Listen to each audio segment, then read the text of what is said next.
He adjusted his $5,000 tuxedo and sneered at his wife. "That's what you're wearing. That thing? It looks like you bought it at a thrift store, Alice." She stood silently in her simple navy dress, her hands clasped. Tonight was the biggest night of his career, the Metropolitan Innovators Gala, and she was going to embarrass him. He spent the first hour mocking her, letting his rivals laugh at her cheap outfit.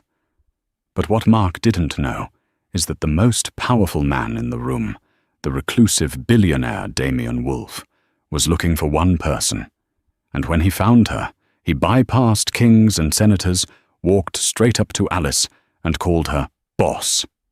The air in their penthouse apartment crackled with a familiar, toxic energy.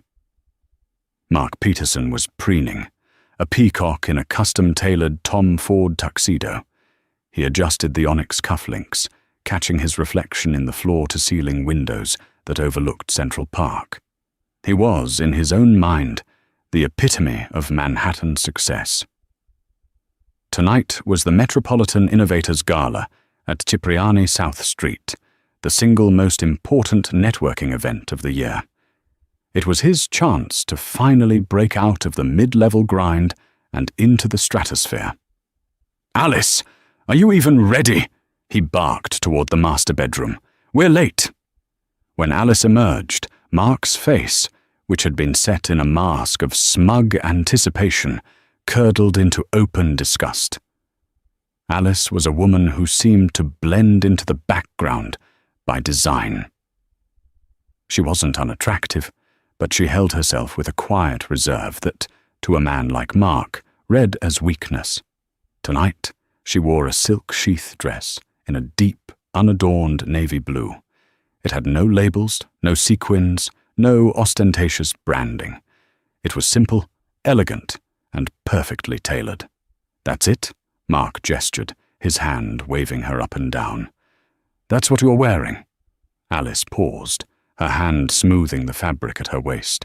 "I like it, Mark. It's comfortable." "Comfortable?" He let out a sharp, derisive laugh.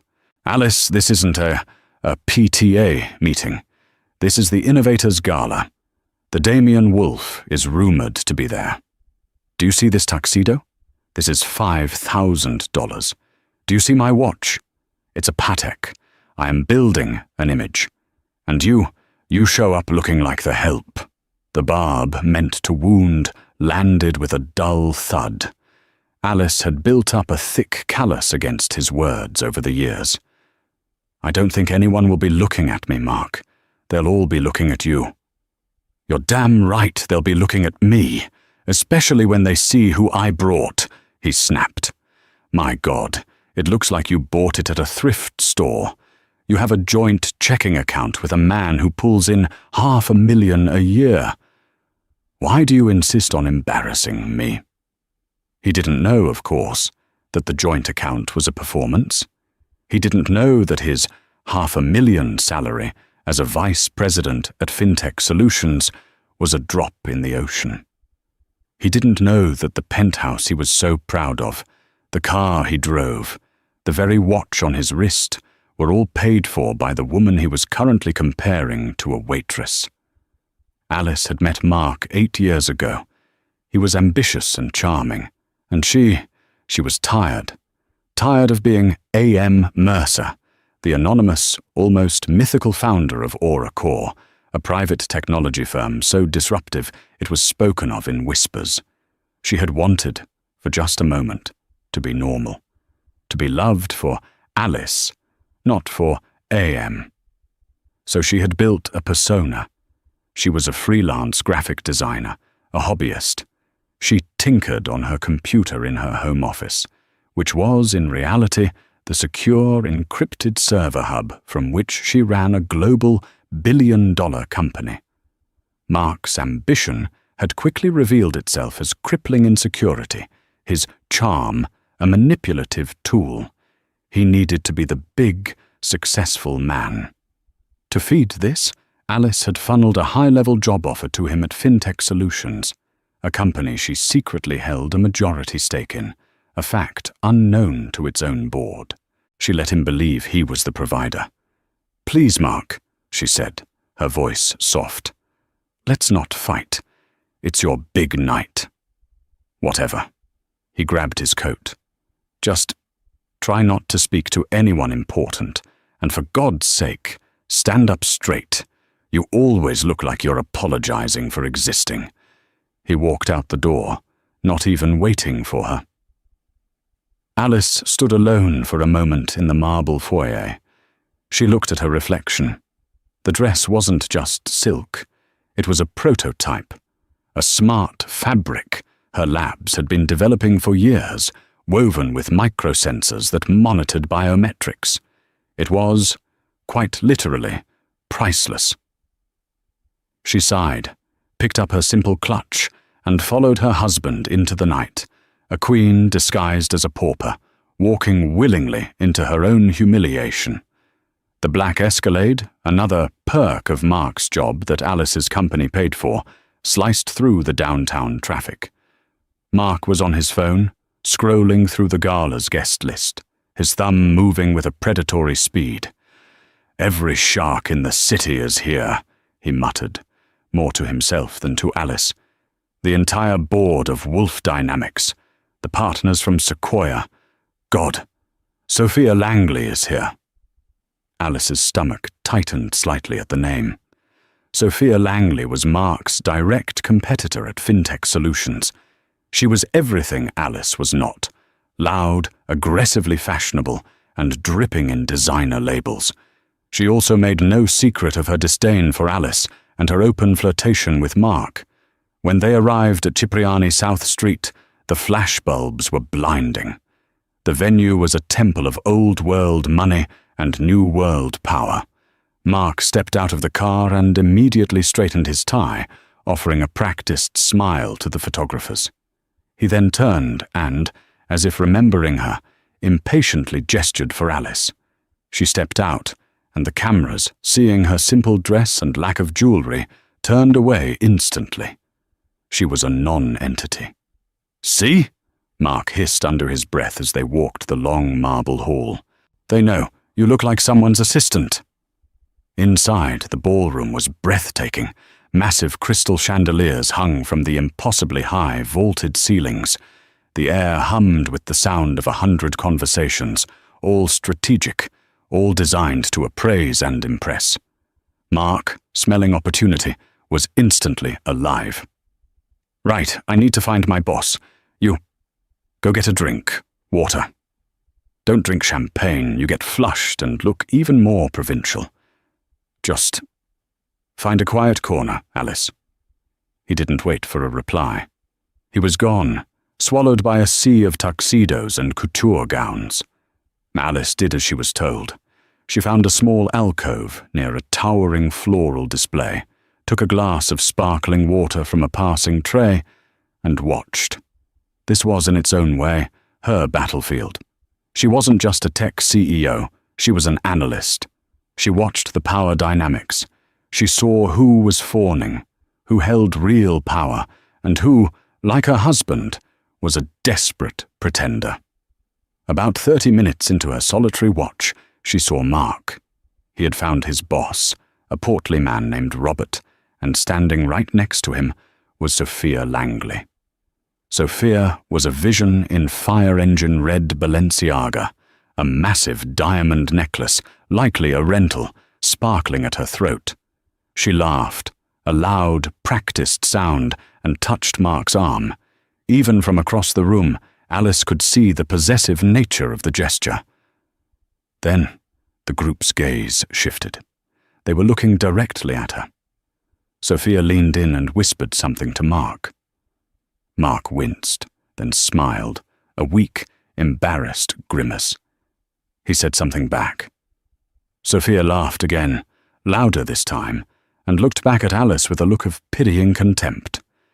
Alice knew, as if she could hear them, exactly what was said. "Is that your wife, Mark? How quaint." And Mark, instead of defending her, would have joined in. I know. She's a homebody. I can't get her to care about appearances." The casual, public betrayal stung more than the insults in their apartment. He wasn't just ashamed of her. He was using her as a social pawn, throwing her to the wolves to make himself look better, more relatable to his ambitious colleague. Alice took a slow, steadying breath. She felt a familiar coldness settling in her chest. It was the A.M. Mercer part of her, the CEO taking over, the part that analyzed threats, calculated damages, and made ruthless, final decisions, the part of her that hated being underestimated. She decided right then that the experiment of Alice Peterson was over. Tonight would be its end. She just needed to decide how. A sudden, palpable hush fell over the ballroom. The buzzing cacophony of 100 conversations didn't stop, but it dipped like a wave pulling back before a tsunami. The energy in the room shifted, pulling toward the grand entrance. Alice, from her vantage point, saw him first. He wasn't tall, but he commanded space as if he were a giant. Damien Wolfe. He was the king of this world, a tech visionary who had built his empire, Wolfe Dynamics, from his dorm room into a global force that dictated policy and shaped the future. He was notoriously reclusive, intensely private, and utterly brilliant. He never attended these events. His presence here meant something massive was happening. He wore a simple, impeccably cut black suit. No tie.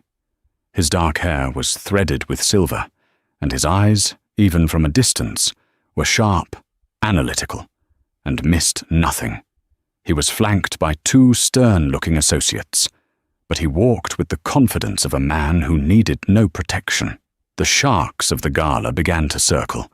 People subtly, then obviously, began to move, trying to position themselves for an accidental introduction. Across the room, Mark Peterson looked like he'd been struck by lightning.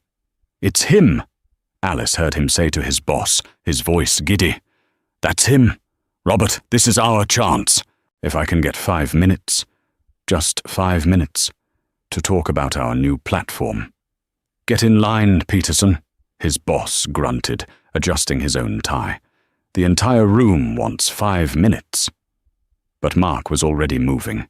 He was a man possessed. He scanned the room, his eyes landing on Alice in her alcove. A terrible, wonderful idea seemed to strike him. He strode across the floor, ignoring the important people he had been flattering just moments before. He grabbed Alice's elbow, his fingers digging in. "What did I tell you?" he hissed, his face a mask of frantic energy. "He's here, Damien Wolfe. I'm going to introduce myself." "Mark, don't," Alice said, her voice low. "He doesn't like to be ambushed." "What would you know about it?" he spat. "You design logos for coffee shops. Now come with me." "Why?" "Because," he said, pulling her along, "people are intimidated by a direct approach. But a man with his quiet, simple wife, it's disarming. It's relatable. Now for God's sake, just smile, look pleasant, and do not talk." He was going to use her as a prop, a shield.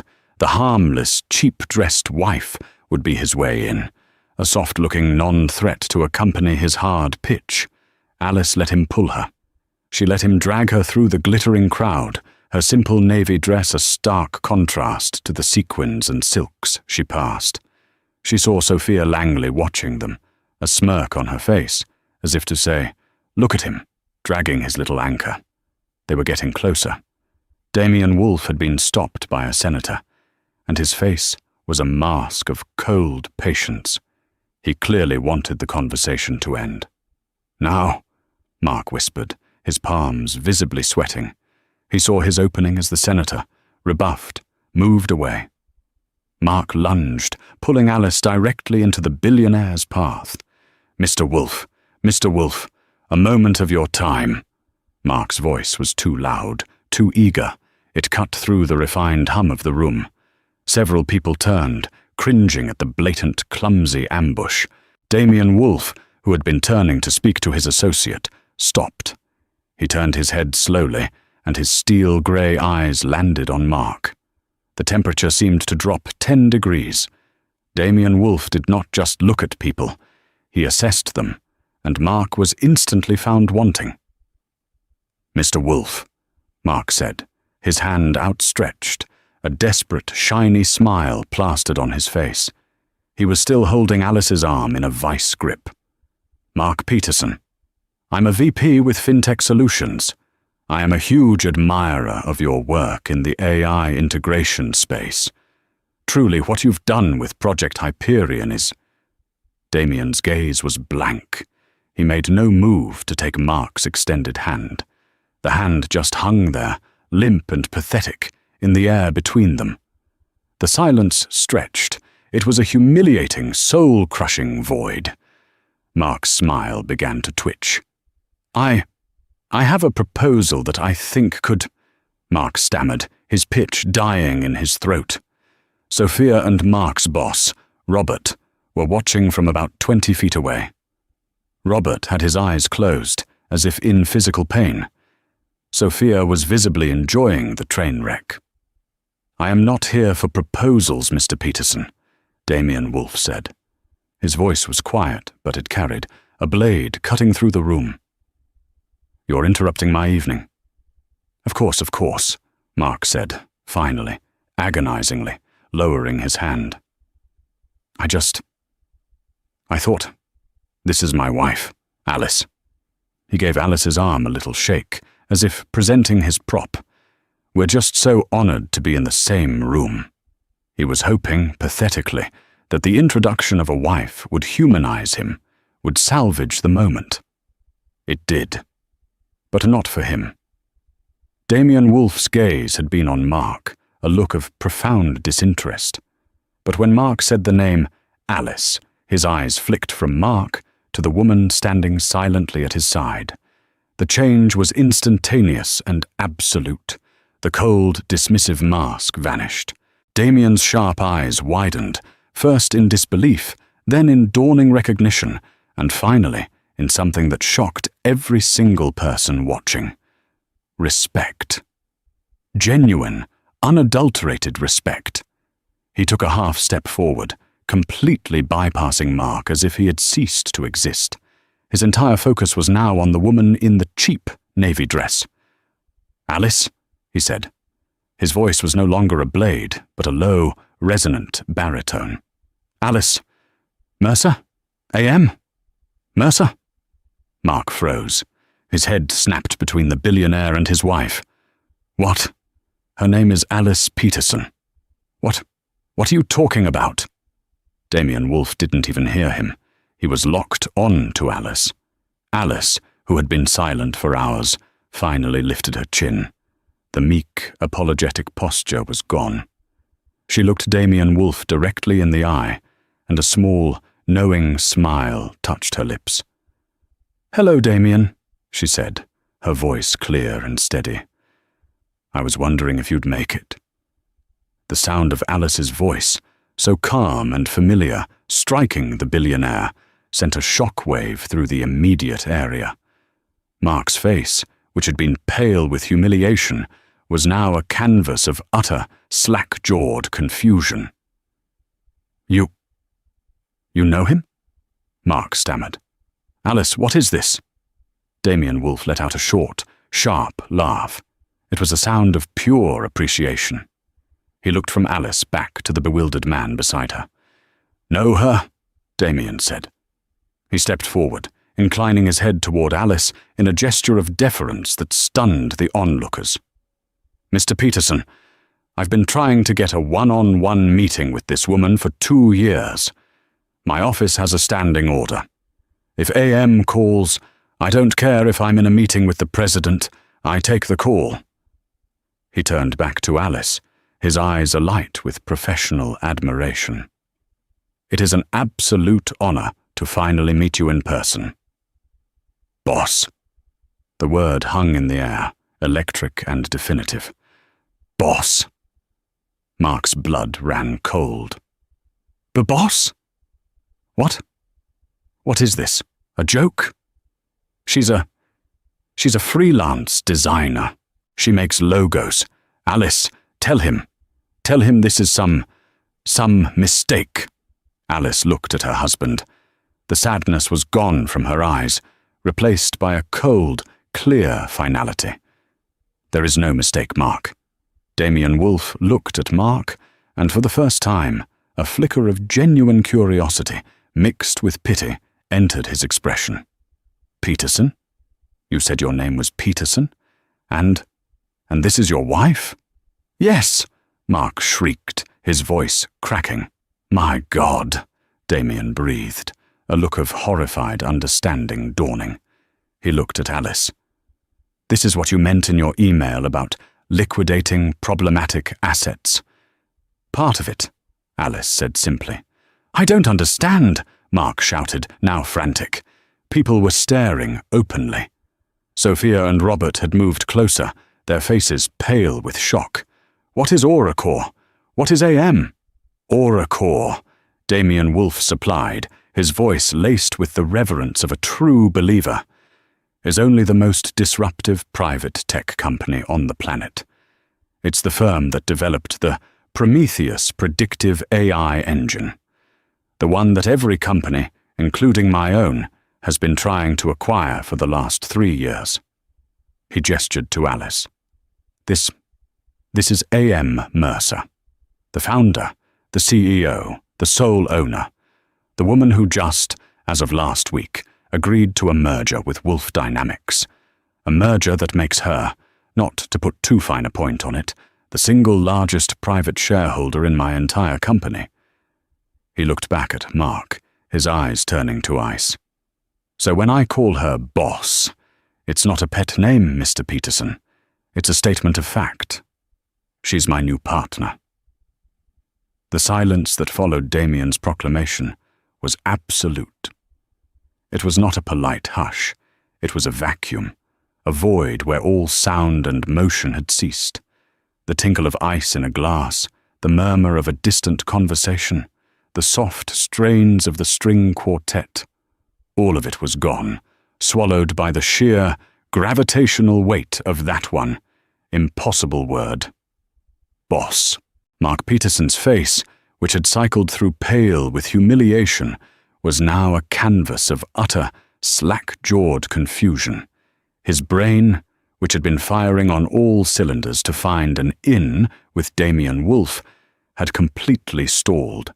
It was like a machine fed an equation it could not compute. "What?" The word came out as a dry croak. "Well, what did you just say?" he stammered, his eyes darting wildly between the billionaire and his wife. He even managed a weak, terrified laugh, as if this were a bizarre, high-stakes practical joke he wasn't in on.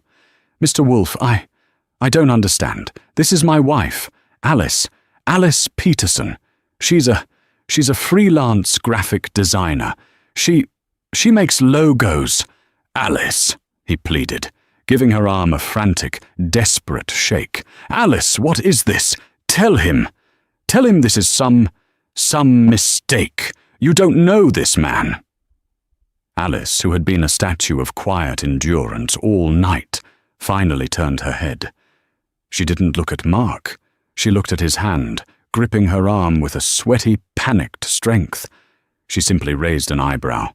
With that one silent gesture, Mark's hand recoiled from her as if her skin had suddenly become superheated.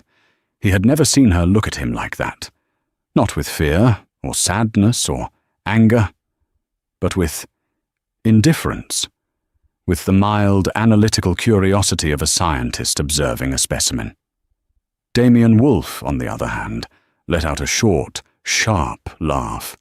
It was a sound of pure, unadulterated appreciation.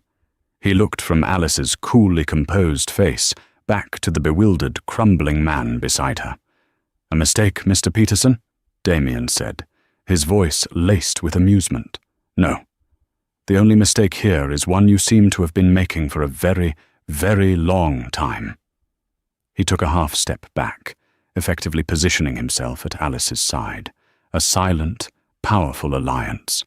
He then addressed not just Mark, but the entire, silent, and now completely engrossed audience of New York's elite.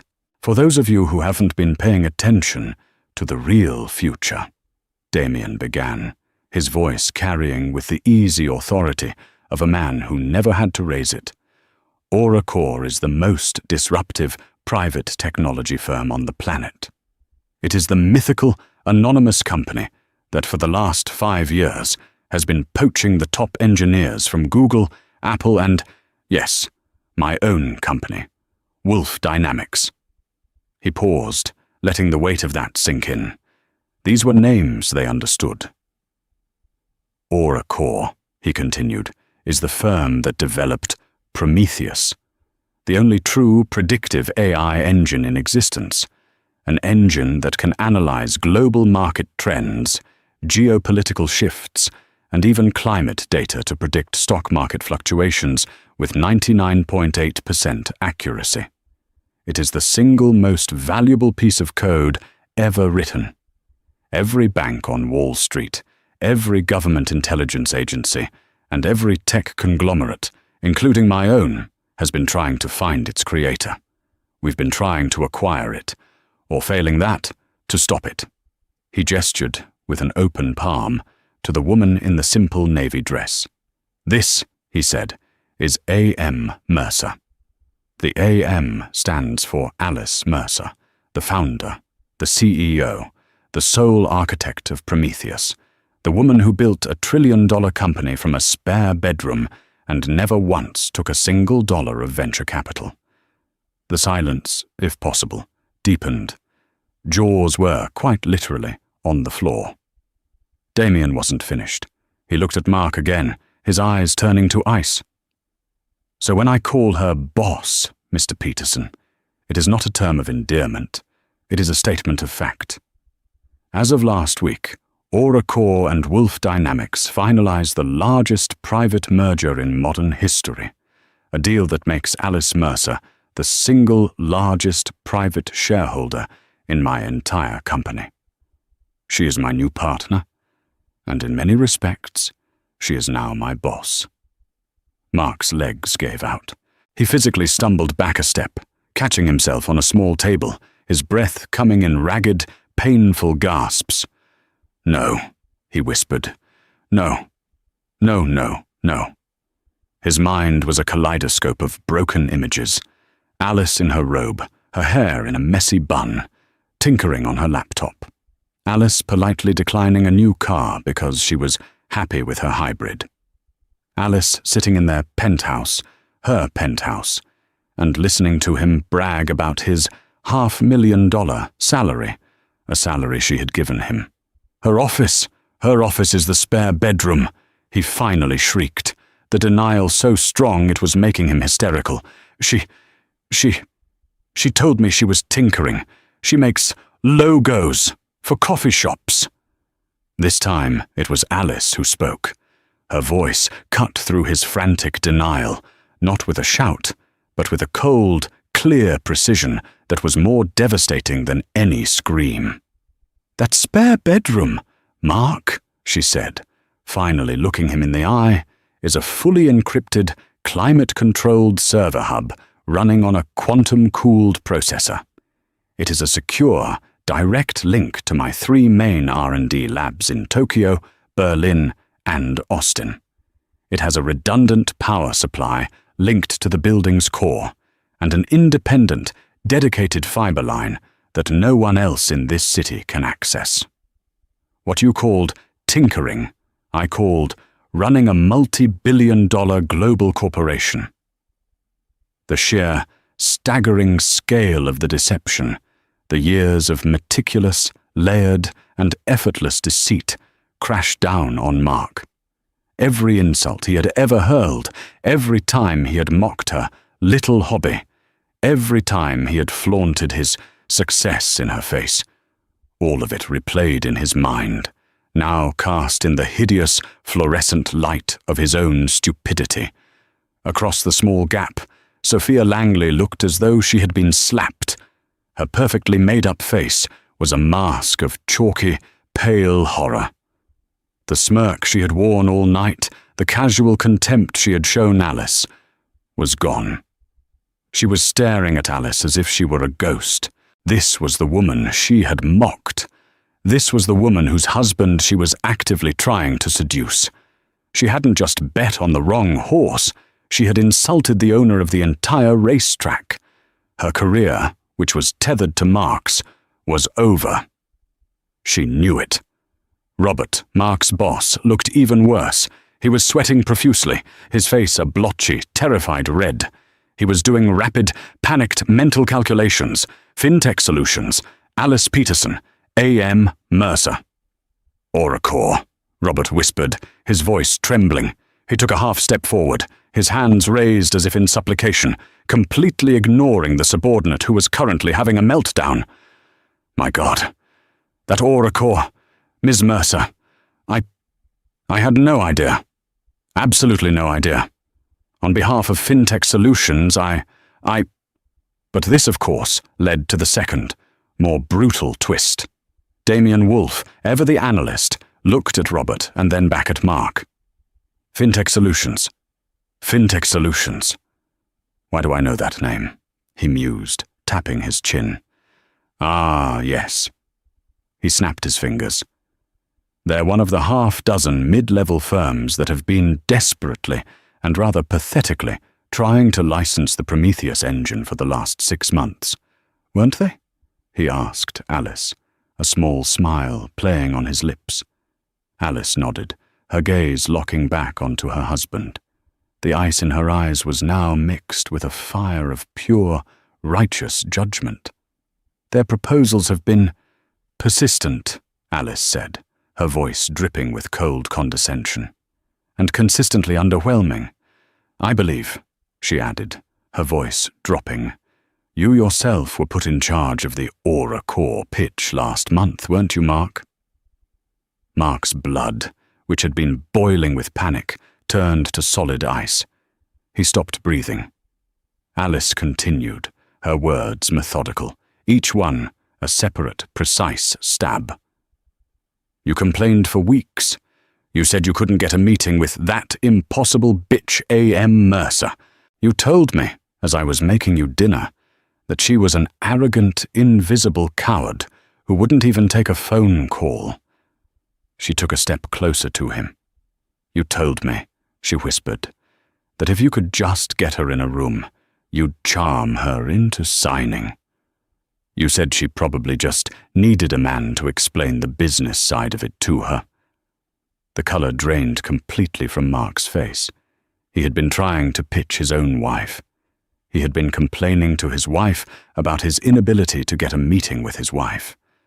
The woman he had mocked, belittled, and ignored held the future of his entire company, his entire career, in the palm of her hand. And he had just spent the last 3 hours publicly, loudly, and viciously humiliating her. Oh, Mark, Sophia breathed, taking a large, instinctive step away from him. He was no longer a colleague. He was radioactive. He was a dead man. Robert looked like he was going to have an aneurysm. His career was flashing before his eyes. He had tethered his division to this fool. Ms. Mercer, Alice, Robert began, I can assure you, Mr. Peterson's behavior is not reflective of our company's values. Save it, Robert, Damien Wolfe cut in, his voice bored. He had lost interest in the collateral damage. He had seen enough. He turned back to Alice, his focus entirely on what mattered. Now, Alice, about this dress. The conversational pivot was so sharp, it gave everyone whiplash. Mark, Sophia, and Robert all looked, confused at the cheap navy dress. I'm glad you appreciate it, Alice said. It's quite comfortable. Appreciate it? Damien reached out but did not touch, his fingers hovering over the fabric with the reverence of an engineer. This is the A1 prototype, isn't it? The thermo-regulating smart fabric weave. My God, it's real. My defense tech division has been salivating over the patent specs for this. We estimated it was 5 years from viability. We had a breakthrough 3 months ago, Alice said simply. My Austin lab perfected the fiber optic threading. This is the first wearable. It's monitoring my vitals, the ambient climate, and adjusting its own fiber density in real time. It's also, she added as an afterthought, bullet-resistant up to a .22 caliber. The cheap thrift store dress, the very symbol of Mark's shame, was, in fact, a piece of revolutionary, priceless technology that no one else in the world possessed. It was worth more than every car, watch, and diamond in the entire ballroom combined. It was, just like Alice, an unassuming package of terrifying, hidden power. Damien Wolfe looked at Alice with unrestrained, unfiltered awe.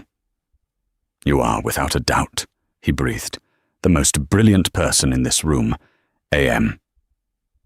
He then looked at Mark Peterson one last time. Mark was no longer a man. He was a crater, a smoking ruin of a human being. Damien's gaze was not one of anger or even contempt. It was a simple, biological assessment, like a scientist looking at a failed experiment in a petri dish. "And you," he said, his voice quiet but echoing in the profound silence, "are the luckiest man I've ever met." He paused, then added, "And also, I suspect, the stupidest." Damien Wolfe, having delivered a verdict that had rewritten the entire social and financial landscape of the room, dismissed Mark from his reality. He had assessed the threat, neutralized it with information, and was now moving on. He turned his full, undivided attention to Alice, offering her his arm with a formal, respectful grace. "Now, Alice," he said, his voice warm, a stark contrast to the ice he had just deployed. "You and I are long overdue for a real conversation. My partners for the Tokyo expansion are in the private lounge upstairs. They flew in from Singapore just to get a chance to meet you, AM. Shall we?" Alice looked at Mark. He was no longer a man. He was a hollow shell, a collapsed building of ego and ambition. His face was vacant, his jaw slack, his $5,000 tuxedo suddenly looking like a cheap costume on a mannequin. He had lost everything. His wife, his job, his reputation, his future, all in the span of 5 minutes, all by his own arrogant, dismissive hand. She felt nothing. No, that wasn't true. She felt a profound, deep and cleansing relief. It was the feeling of a 20-pound weight being lifted from her shoulders. The 8-year performance, the exhausting charade of Alice Peterson, was over. The curtain had come down. "Yes, Damien," she said. Her voice, no longer meek, was clear and resonant. She placed her hand on the billionaire's arm, a simple physical act that was, in this room, a coronation. It was an alignment of power, a public declaration of her true station. As they began to turn away, a path clearing before them, as if by magic, the shock that had paralyzed Mark Peterson finally broke. It was replaced not by shame or remorse or even fear, but by a desperate, primal, and pathetic rage. The core of his entitlement, the belief that he deserved all this, finally erupted. "Alice!" The name was not spoken. It was shrieked. It was a raw, animalistic sound that was utterly wrong for the gilded, sophisticated ballroom of Cipriani. Every head, which had been politely trying to look away, snapped back to the trio. Before Damien's security could even react, Mark lunged. He was not thinking. He was pure, wounded animal. He grabbed Alice's arm, her other arm, the one he had been dragging her by all night, his fingers digging in like claws. "Alice, you can't!" he screamed, his voice cracking, spittle flying from his lips. "You can't do this! You're my wife! We are married! What's mine is yours, and what's yours is mine!" He tugged at her, trying to physically pull her away from Damien Wolfe, as if she were a possession he was reclaiming. "The house, the cars, the money, that's ours. You think you can just walk away with all of it? No, You owe me. You owe me, Alice. You owe me for the last 8 years. The sheer, staggering audacity of the claim that she owed him made even Damien pause. The billionaire didn't flinch. He simply looked down at Mark's grasping, white-knuckled hand on Alice's arm, and then back at Alice. He wasn't going to intervene, not yet. This was her show. He was just a spectator. Alice stopped. She didn't struggle. She didn't wince. She just stopped. She turned her head, not to look at Mark's face, but to look down at his hand, still clawing at the priceless, prototype fabric of her dress. She stared at his fingers as if they were a particularly disgusting species of insect. She spoke. Her voice was not loud. It was a blade, so cold and so clear that it seemed to silence the entire ballroom, sucking the very air from the room. "Take your hand off me, Mark." "No!" he cried, his grip tightening. His eyes were wild, darting between Alice, Damien, and the horrified faces of the crowd. He knew he was ruined, but he was going to drag her down with him. "I'm not letting you go. You're going to destroy me, aren't you? This was all a trap. You planned this. The dress, the billionaire, all of it. You were playing me." Alice finally, slowly, lifted her gaze from his hand to his face. "No, Mark," she corrected, her voice devoid of all emotion, save for a chilling finality. "You're wrong. You made yourself look like a fool. I just provided the mirror." His face contorted, and he opened his mouth to scream again, but she cut him off. "I am not Alice Peterson. That woman. The one you ignored. The one you left in corners. The one you called provincial and cheap. She was a ghost. She was a character I played, Mark. A role. And the performance," she said, "is over." She took a small, deliberate step toward him, forcing him to take an involuntary step back, though he never released his grip. "The woman you thought you married, the harmless little hobbyist who tinkered in the spare room. She doesn't exist. She was a lie. A lie you were too arrogant, too self-absorbed, and too profoundly stupid to ever even question." She held his gaze, her eyes like chips of ice. "My name is Alice Mercer, and you and I have nothing left to talk about. Not now. Not ever." That was the breaking point.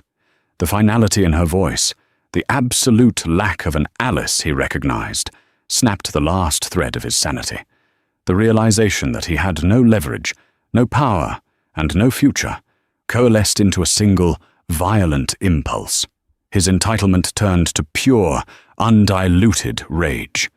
You bitch," he snarled. The word ripped from his throat.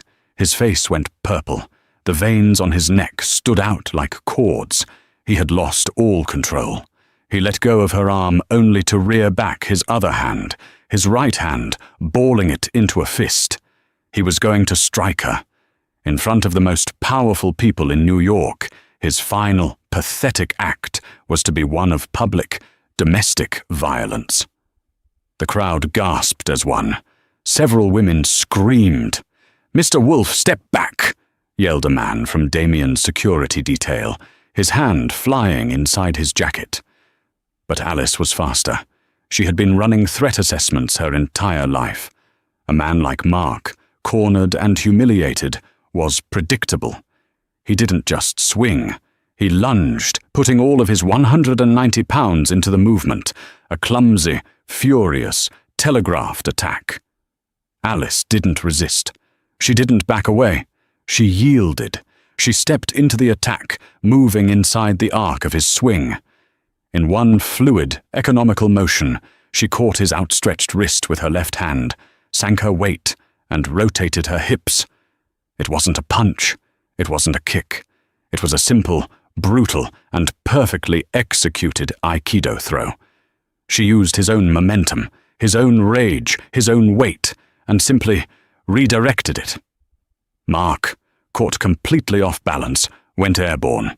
He flew past her, over her hip, in a clumsy, flailing arc. He was no longer a threat. He was just a projectile, and his target was the magnificent 20-tier champagne tower that stood as the Gala's centerpiece. The sound was apocalyptic. It was not a crash.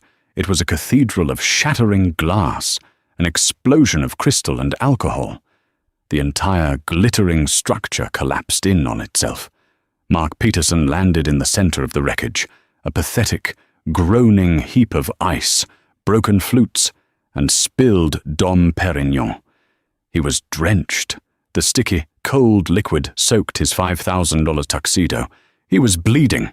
A shard from a broken flute had sliced open his hand, the same hand he had raised to strike her.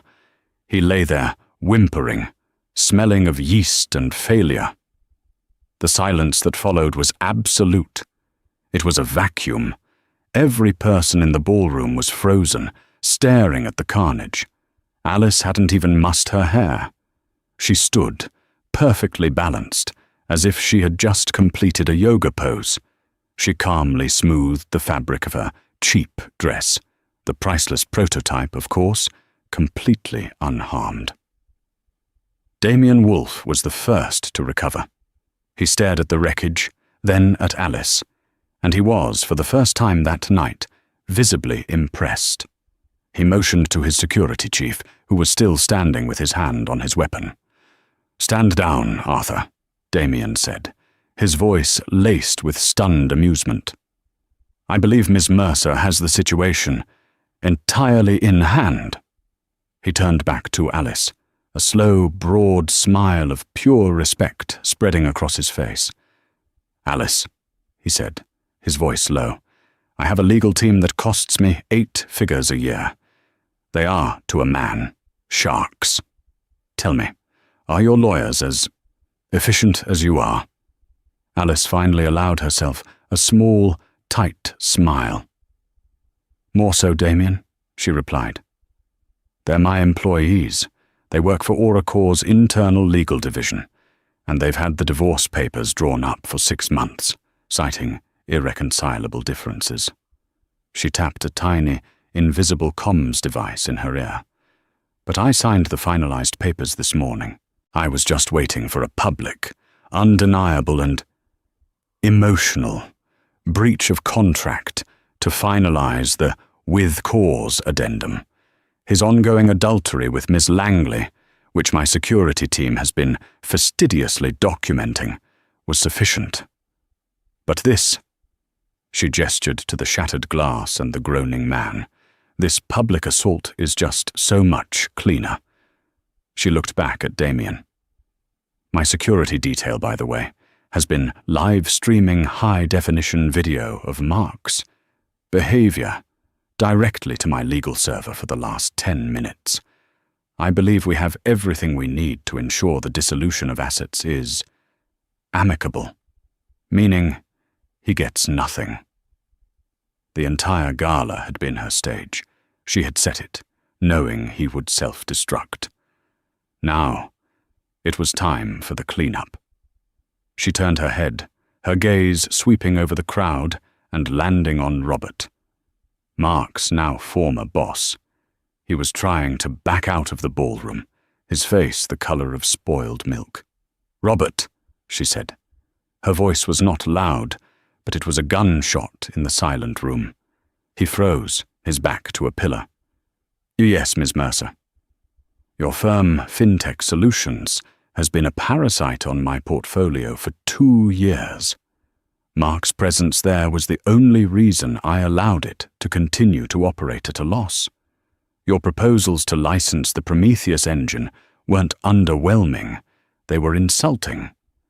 You demonstrated a fundamental misunderstanding of the technology you were trying to buy." Robert began to hyperventilate. "Oracor's merger with Wolf Dynamics," she continued, "makes your entire platform, your business model, and your R&D division completely and utterly obsolete. As the majority stakeholder in your parent company, a fact you will see in an email that hit your inbox about 5 minutes ago, I am liquidating the entire fintech branch. This isn't a 2-week notice. This is a dissolution, effective immediately. Your security key was deactivated 3 minutes ago." She paused, letting the words sink in. "You should probably call your wife, Robert. And in the future, never ever let a man like that," she gestured to Mark, who was now being hauled to his feet by 2 very stern Gala security guards, "represent your company." Her gaze swept past him and landed on Sophia Langley. Sophia was petrified, her red Balenciaga dress looking garish and cheap under the harsh light. She was trying to slip away, to melt into the stunned crowd. "Ms. Langley," Alice called out. Sophia froze, her back to Alice. She couldn't even turn around. Alice didn't need her to. She looked at Damien. "Damien, your HR division is, I assume, top-notch?" Damien, following her gaze to Sophia, caught on immediately. "The best, Alice. Why?" "Good," Alice said. "Then they'll have no trouble flagging Ms. Langley's resume when it inevitably crosses their desk. For that matter, they should probably flag her for all of our subsidiaries, and perhaps our partners as well. Her aggressive networking style," she said, loading the words with meaning, "poses a significant liability risk. I'm sure my legal team can forward you the extensive file they've compiled on her indiscretions with Mr. Peterson." It was a total, complete, and utter blackballing. She hadn't just fired her. She had ended her career in this industry. Sophia let out a small, strangled sound, like a dying animal. She clutched her rented necklace and bolted, pushing through the stunned crowd and disappearing out the main entrance. The room was now clear of threats. Mark was being dragged out by security, moaning about his hand. Robert was sliding down the pillar, his phone to his ear. The storm had passed. Alice turned back to Damien Wolfe. She was calm, serene, as if she had just finished a tedious board meeting. "Now," she said, her voice bright. "You were saying something about your partners from Singapore." Damien Wolfe just stared at her for a beat.